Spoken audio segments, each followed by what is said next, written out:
wa sahbihi ajma'in. Assalamualaikum warahmatullahi wabarakatuh.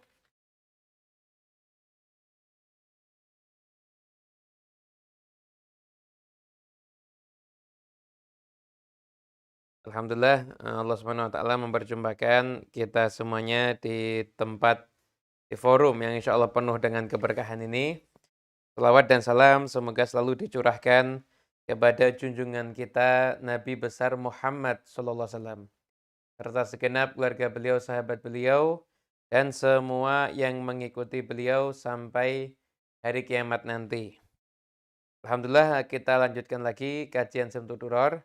Sebelumnya saya ucapkan yang terhormat Al-Habib Husain Mulakhela, Al-Habib Husain Al-Kaf, Gus Miftahul Huda, dan Gus Didi ya dari PCNU, oke, Gus Didi ya. Kemudian setelah itu Pak Geri, dan semuanya. Habib Husain ternyata sudah sampai di Jakarta berarti ini Husain Mulakhela. Masya Allah.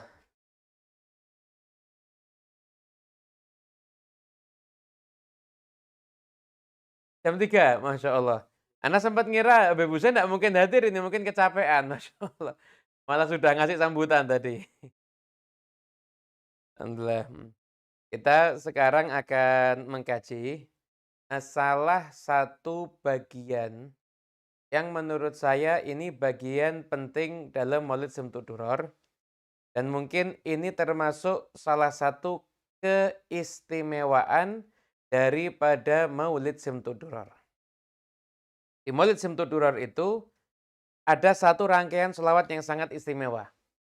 Rangkaian selawatnya udah kita jelaskan di pertemuan yang sebelumnya ya. Allahumma salli wa sallim bi ajali salawati wa ajma'iha wa azka tahiyati wa usa'iha. Yaitu ala hadil abdilladzi waffa bihaqil ubudiyah, sampai pada bagian salatan yattasilu biha ruhul musalli alaihi bih.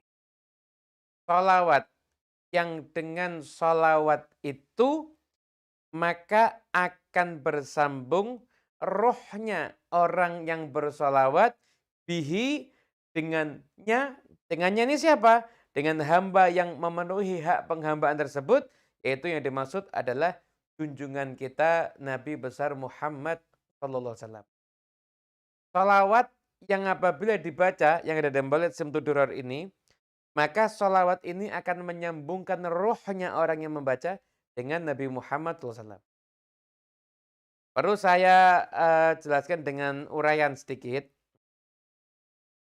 Yang pertama begini ya, tubuh manusia itu ada ruh, ada jasad. Ada ruh, ada jasad. Kadang-kadang orang itu jasadnya berjumpa, tapi ruhnya nggak berjumpa. Kadang-kadang ruh itu bisa berjumpa, sekalipun jasad nggak berjumpa. Seandainya di saat ini, kita semuanya fokus sama-sama mau ngaji, maka kita nggak berjumpa secara jasad, tapi ruh kita berjumpa. Nah, makanya berada di satu frekuensi yang sama. Kadang-kadang kita berada di satu sama teman, duduk mungkin berhadap-hadapan, tapi nggak nyambung. Jadi dia pikirnya apa, kita kemana, nggak nyaman. Berarti jasad ketemu, tapi ruh nggak ketemu. Yang ketemu tapi roh nggak ketemu rohnya. Nah, makanya dikatakan oleh Nabi SAW dalam satu riwayat hadis, yaitu bersabda, al-arwahu junudun mujannadah. Arwah itu, roh-roh itu junudun mujannadah, yaitu berkelompok-kelompok. Fama ta'arafa minha talaf, fama tanakara minha talaf. Yang memang itu rohnya itu saling kenal, maka akan ada iktilaf. Iktilaf itu ada kecocokan. Namun ketika ruhnya itu nggak saling mengenal, maka akan ada ikhtilaf, perbedaan. Jadi kadang-kadang kita ini merasa nggak cocok sama orang, padahal kita tuh belum pernah kenal, itu wajar aja. Itu mungkin terjadi. Pernah nggak kita ketemu orang kita belum kenal, kita udah asik? Atau lihat orang belum kenal udah nggak cocok, ini saya nggak nyambung nih sama dia. Kalau pernah seperti itu berarti rohnya kita dengan orang yang kita langsung cocok, itu pernah nyambung di alam sebelumnya, di alam roh. Tapi kalau, kita baru ketemu aja udah nggak cocok, maka berarti rohnya kita di alam roh tuh nggak nyambung, gitu. Nah, kalau rohnya dalam roh udah nggak nyambung tapi dipaksakan deket, ya maksa deketnya, maksa deketnya, begitu. Ini tuh ya hanya ya maksa, jadi nggak bisa benar-benar untuk akhirnya dekat. Hadis ini juga ada asbabul wurudnya, itu dikisahkan ada seorang perempuan di Mekah, perempuan ini lucu, sukanya buat orang tertawa.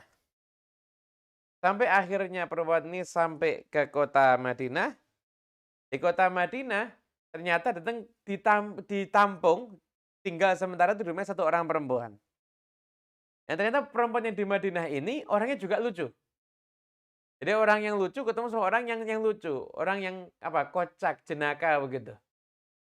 Akhirnya peristiwa ini sampai kepada Siti Aisyah ketawa. Kemudian Siti Aisyah mengatakan, "Aku mendengar bahwasanya Rasulullah SAW bersabda, al-arwahu junudun mujannada." Ruh itu memang berkelompok-kelompok.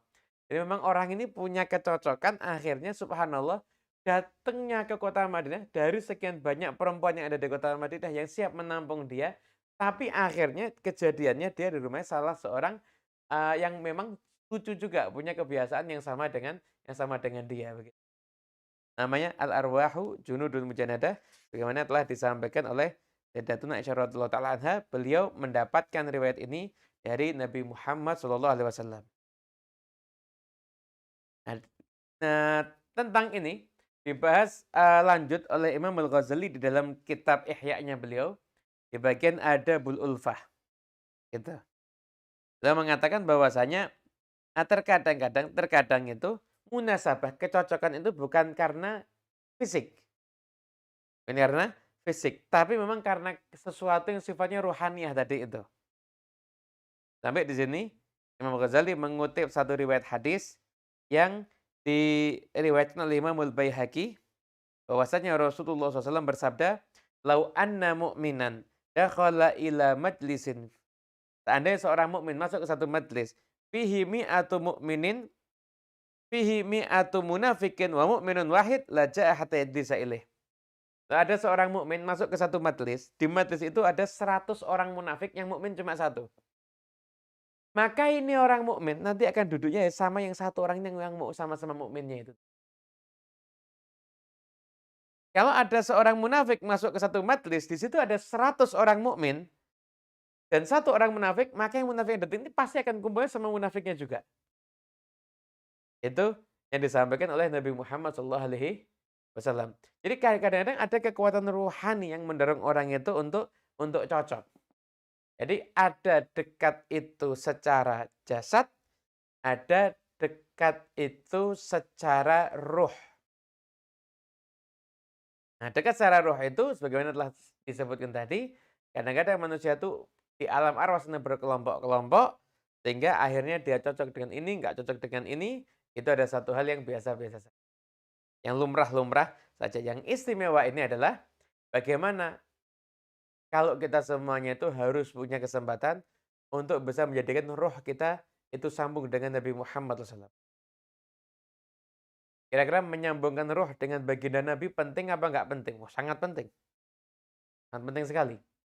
Menyambungkan roh kepada Rasulullah SAW itu adalah hal yang sangat amat penting sekali. Kenapa? Karena nanti kita semuanya ini di alam kubur, kita itu nanti akan ditanya dengan beberapa pertanyaan. Di antaranya roh kita. Ini kan yang jawab bukan jasad, tapi roh kita. Itu akan ditanya, "Ma ilmuka bihadzal rajul?" Apa yang kamu ketahui tentang orang ini? Orang ini siapa yang dimaksud? Nabi Muhammad SAW. Orang munafik nanti dia akan jawab, "La adri, saya nggak kenal." Berarti orang munafik itu semua kenal Rasulullah. Siapa orang nggak kenal Nabi? Tapi sekalipun jasadnya kenal, tapi ruhnya itu nggak mengenal Rasulullah. Jadi orang tuh kenal Nabi, belum tentu nanti bisa jawab pertanyaannya Munkar Nakir.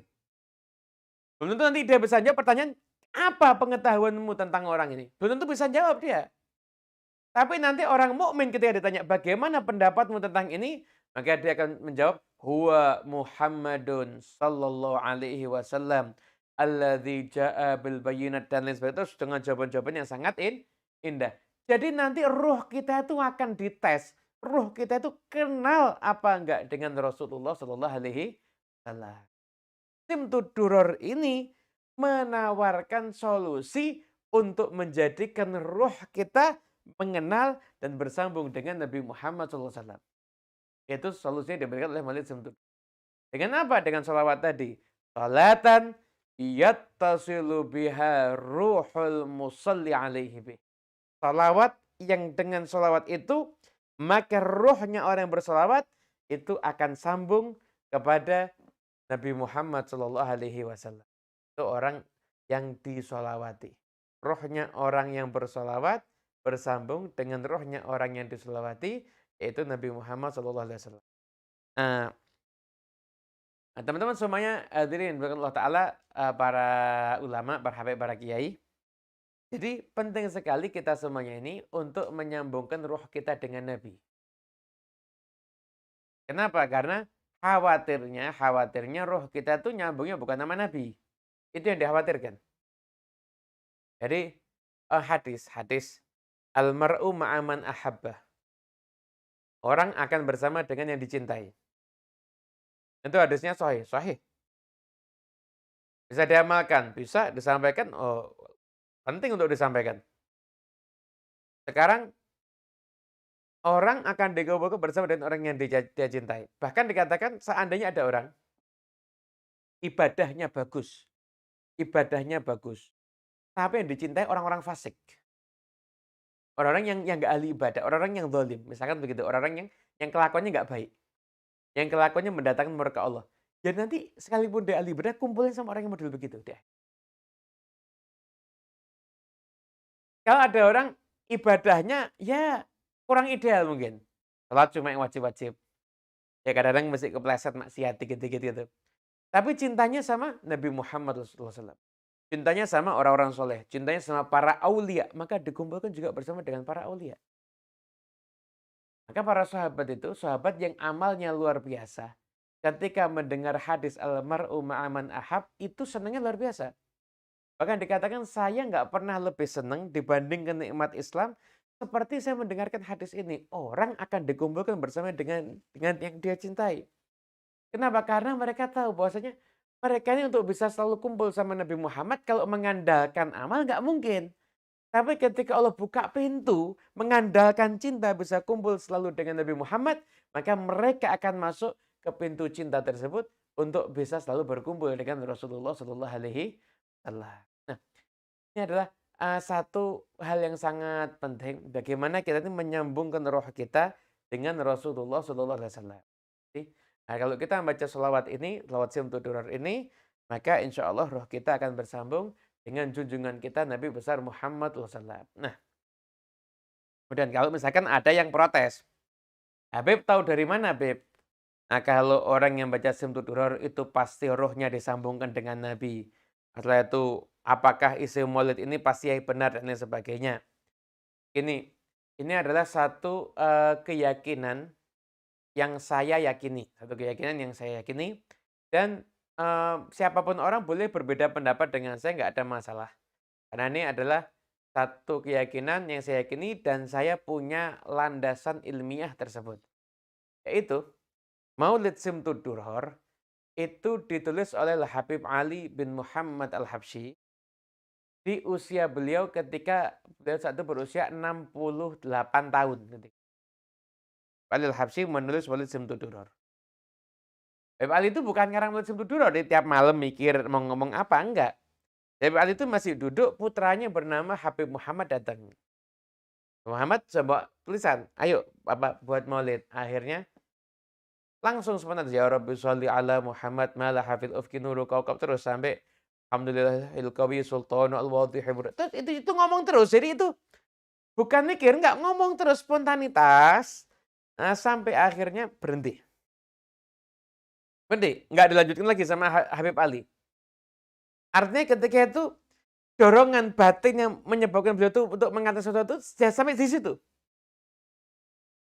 Ada pertemuan kedua lagi, dilanjutin lagi, lanjut lagi. Wah, lanjut lagi seperti itu, lanjut lagi seperti itu. Jadi mensifatkan Nabi Muhammad SAW itu udah nggak pakai mikir, udah langsung ngalir, kayak seakan-akan alam bawah sadarnya itu bicara. Nah, sama kayak kita udah kebiasaan naik motor ke satu tempat ke tempat ini, kadang-kadang kita sambil ngelamun aja sampai kita. Bahkan lubang aja kita bisa menghindarinya apa? Alam bawah sadarnya itu sudah nyambung dengan Nabi Muhammad SAW untuk Habib Ali Al-Habsyi. Langsung nyampaikan aja. Pertemuan kedua, pertemuan ketiga, selesailah Maulid untuk Duror sampai pada bagian doa. Gitu. Apakah setelah dibaca langsung disebarkan? Enggak. Habib Ali ketika itu nunggu isyarah. Nunggu isyarah. Memang beliau senang dengan Maulid Nabi, nunggu isyarah. Ada muridnya ziarah ke makam Nabi Muhammad SAW. Dan Maulid ini bawa Maulid Simtuduror. Dibaca di depan makam Nabi. Gak lama ketika itu mimpi. Mimpi berjumpa dengan Rasulullah SAW. Kemudian setelah itu, Nabi SAW mengambil kitab Maulidnya dibaca dari awal sampai akhir. Dikembalikan lagi. Lalu itu muridnya cerita sama Habib Ali. Harus senang Habib Ali. Disebarkan Maulidnya.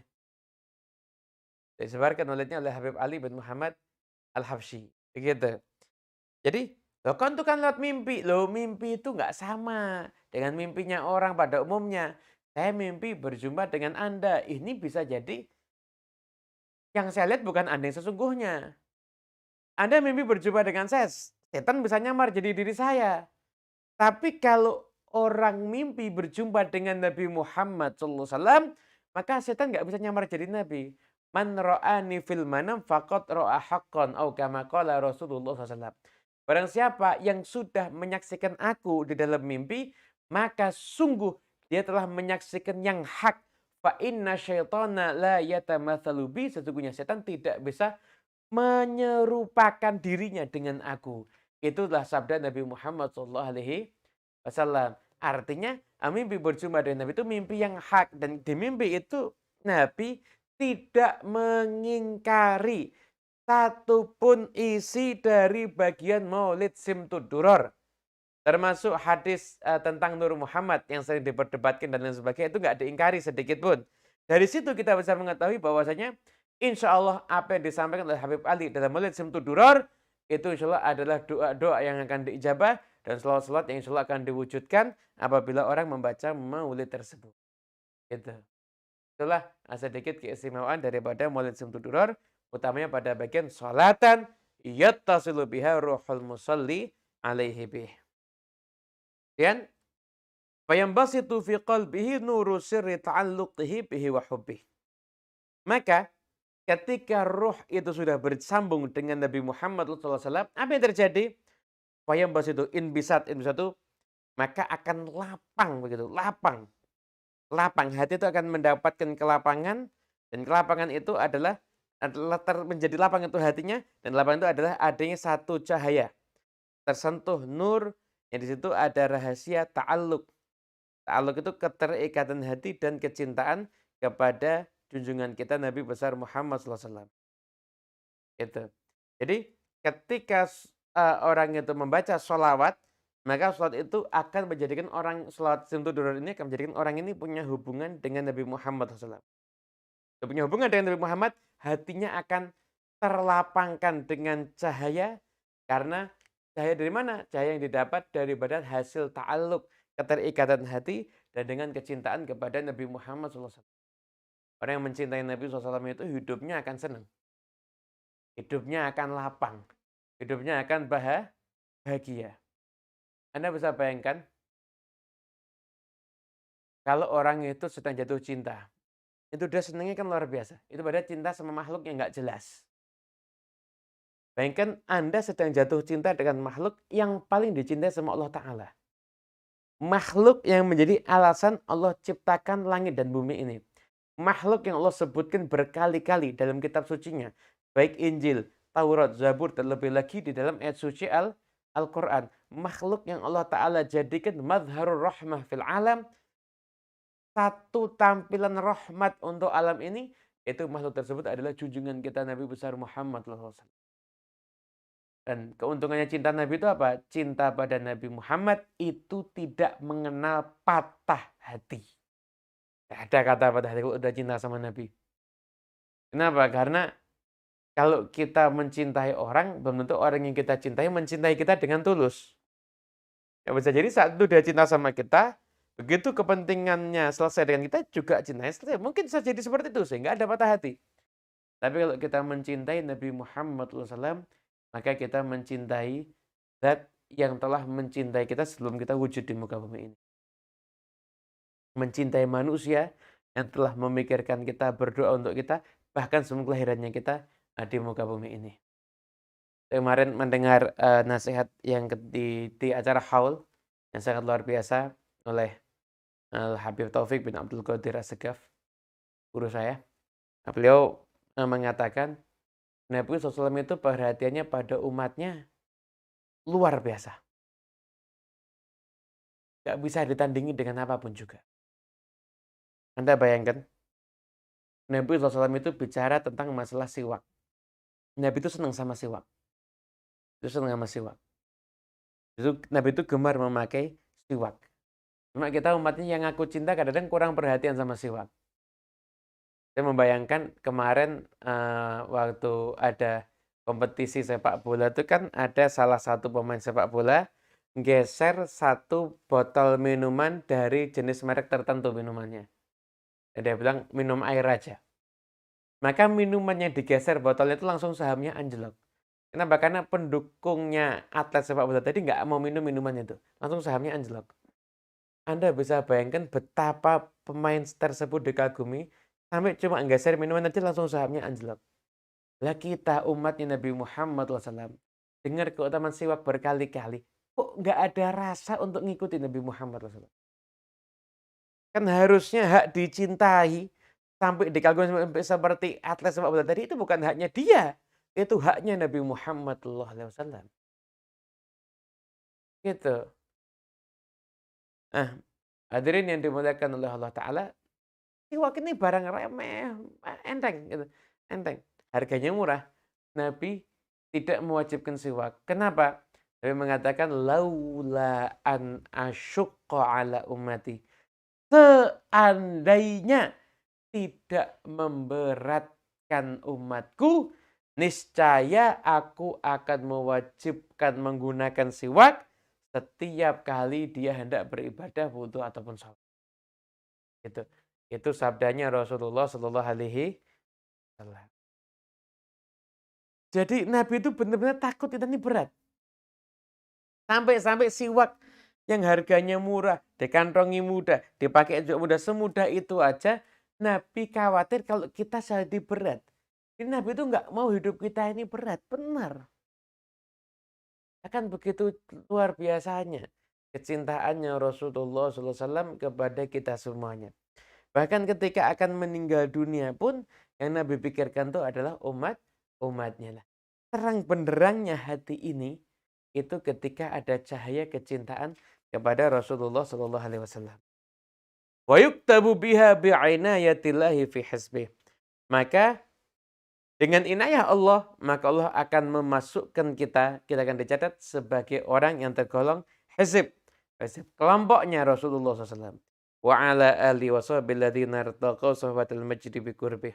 Dan kita ucapkan pula atas Rasulullah SAW atas segenap keluarga Nabi dan para sahabatnya yang menduduki puncak derajat yang tinggi karena dekat dengan Nabi Muhammad SAW.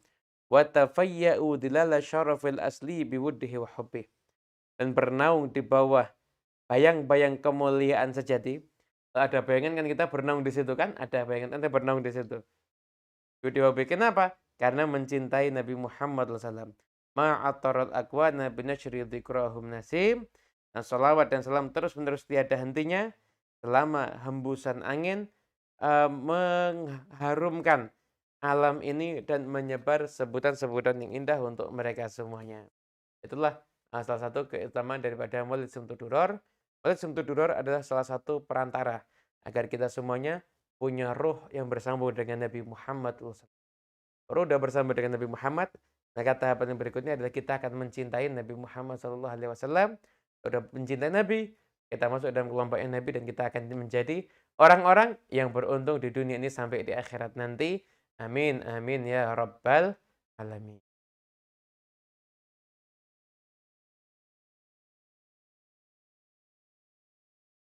Mungkin ini dari saya. Silakan monggo.